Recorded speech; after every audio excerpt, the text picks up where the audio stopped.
If you're tired of learning English through boring textbooks and memorizing grammar rules that never seem to help you in real conversations, you're not alone.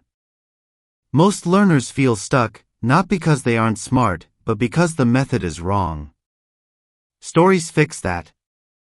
When you listen to a story, your brain connects language to feelings, visuals, and situations. That's how native speakers learn, and it's how you can too.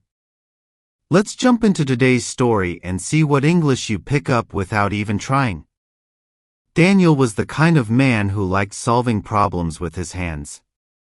He wasn't a carpenter, not even close, but he'd always believed in the power of YouTube tutorials and weekend determination. His wife, Mia, had been dropping hints for weeks.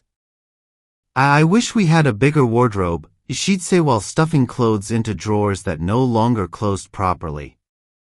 One Saturday morning, Daniel stood in the bedroom with his arms crossed and declared, "I'm going to build us a new wardrobe. From scratch." Mia blinked. "You mean like build? With tools?" He nodded proudly. "Flat pack. I already ordered it online. It arrives today." At noon, the delivery truck pulled up, carrying 3 long, heavy boxes. The front of the packaging had a photo of a tall, elegant, sliding door wardrobe, white, glossy, sleek.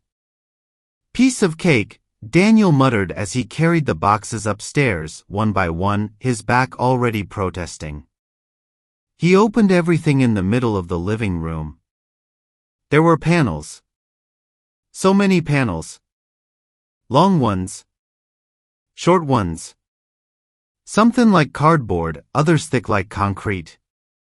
A small plastic bag held about 120 screws. Allen keys. Metal rails.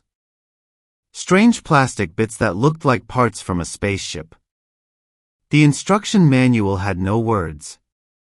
Just cartoon diagrams with numbered parts labeled A to Z.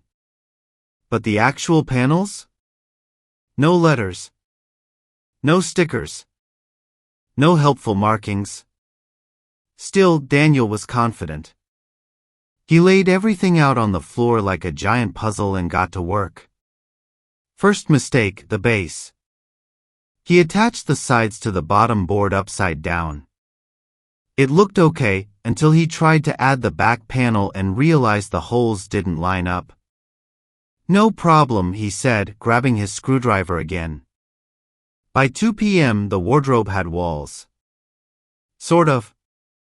One panel leaned slightly forward. Another refused to sit flush against the side. He decided to ignore it. By 4 p.m., the situation had gotten worse. The doors didn't slide, they scraped. One shelf refused to fit unless he forced it, so he forced it. The wood cracked. "It's fine," he whispered. Mia walked in holding 2 mugs of tea. She stopped in the doorway staring at the scene. "Is it supposed to look like that?"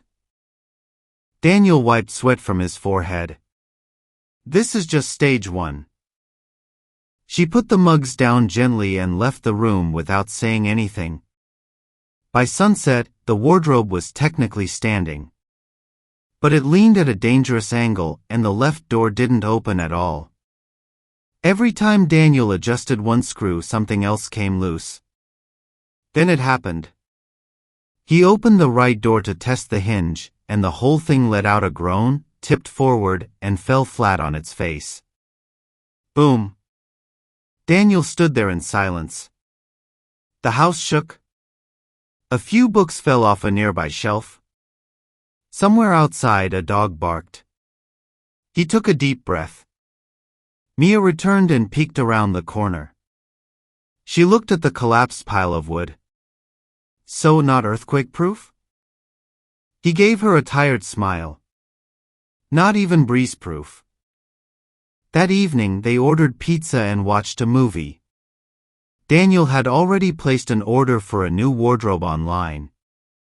This time, with the extra fee for professional assembly. As for the old one, it went out with the recycling. A lesson learned one screw at a time. If you paid attention, you picked up natural expressions like across his arms, the shelf refused to fit, the stage one, and tipped forward. These are the kinds of phrases that never show up in grammar books, but do show up in real life.